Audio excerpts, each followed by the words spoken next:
I just wanted to show you my little wind noise blocker. And this is a little piece of foam. Now the microphone on this camera, my video camera, is right under the lens, and there's really no way to attach that to it, because when this is open you can't get in there.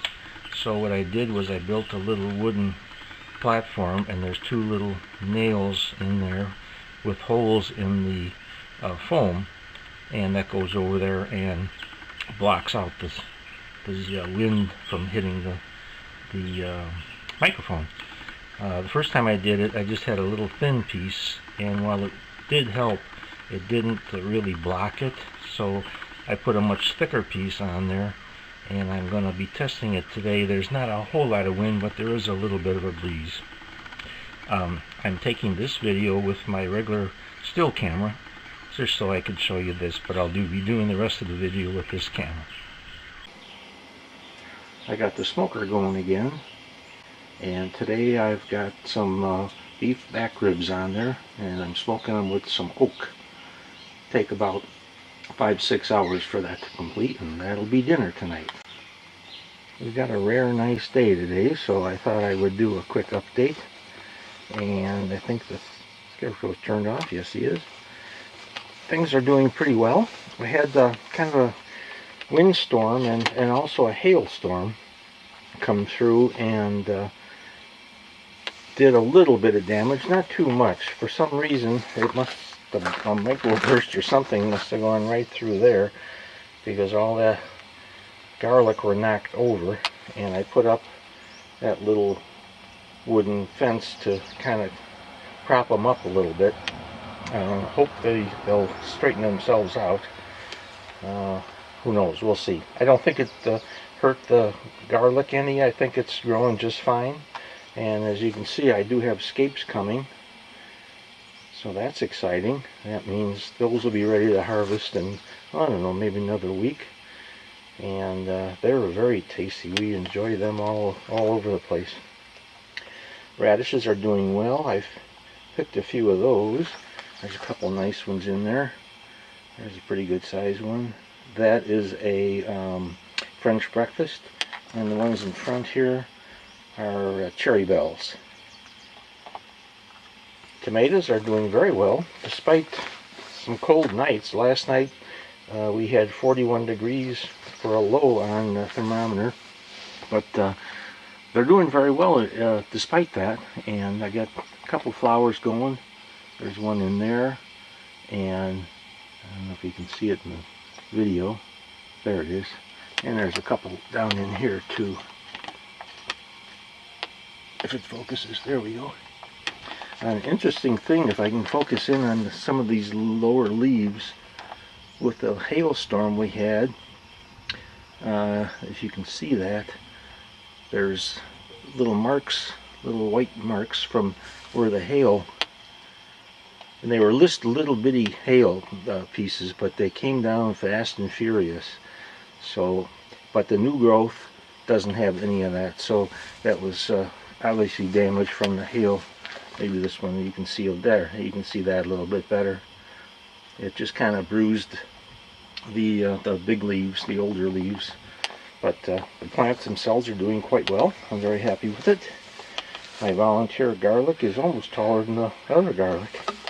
Carrots are filling out very nicely. I've thinned them twice now, and probably should do it again. I just kind of grab wads where they're the thickest and pull them out, and let the rest go. Got high hopes for those. And the new lettuce plants are very slow going, but they are going. That one is a butter crunch bib, and that little one there is a red sales, the same as the two big ones, the butter crunch bib, and you can see some holes in the leaves. That was again from the hail. And red sales. They're doing very well. We've been eating that. It's excellent. And the kale is coming along nicely.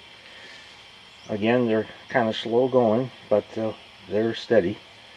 Beets took a beating, and I don't know if it was the hail or what, but as you can see, there's some big bare spots where there used to be beets, but the ones that are still there are doing quite well. And there's the oregano. In fact, I'm going to harvest that in just a minute. And behind it, the onions are doing very good, filling in nicely. I haven't picked any yet, but I'm sure I could for green onions. I'm trying to let them go to get large. On this end, they're white onions, and on this end, they're the red onions. And over here, the potatoes are just remarkable.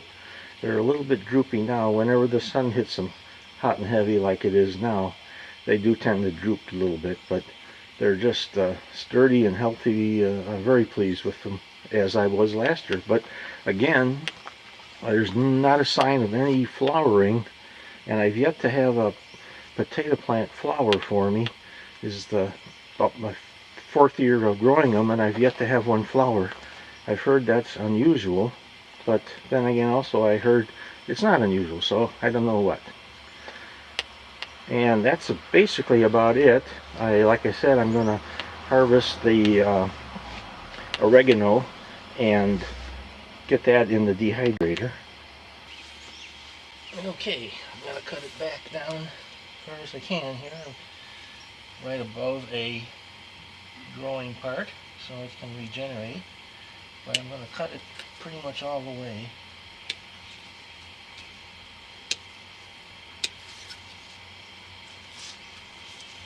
Smells great.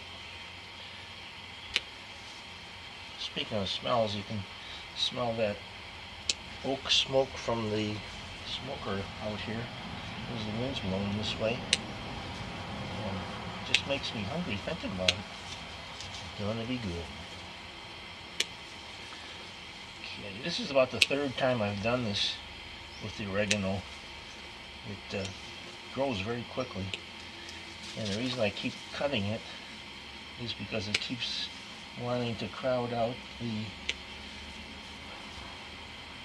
onions. There we go.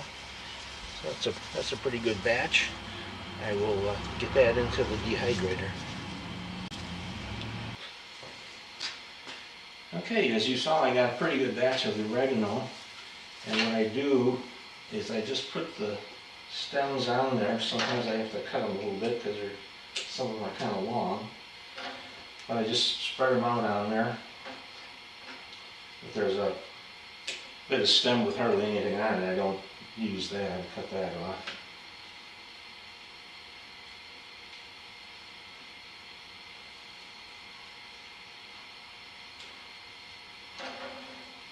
First time I did it, I took all the leaves off and just put the leaves on, and that was fine, but it's a lot of work, and when they're dry they just come right off the leaf anyway. So let me get this all cut up and put on the trays, and then I'll be ready to turn it on and get it dried up. Okay, I got 4 trays full. I always keep a bottom tray in there with one of these solid trays for making leathers. I keep that at the bottom, and that way if anything falls down, it doesn't get down in there and cause a mess. I'm going to dry this at 105 degrees, and it should take probably about 4 hours. At least that's what it took last time.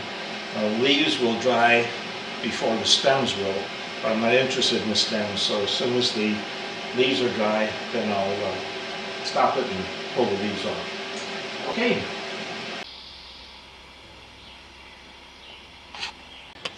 Okay, well, the last thing I have to do for today is to turn the Scarecrow sprinkler back on. So here it is, the knob. We'll turn that up. I usually keep it at about 6, and we always test it. So far, no deer, so it's working. Something's working anyways. Okay, thanks for watching, and I'll see you next time.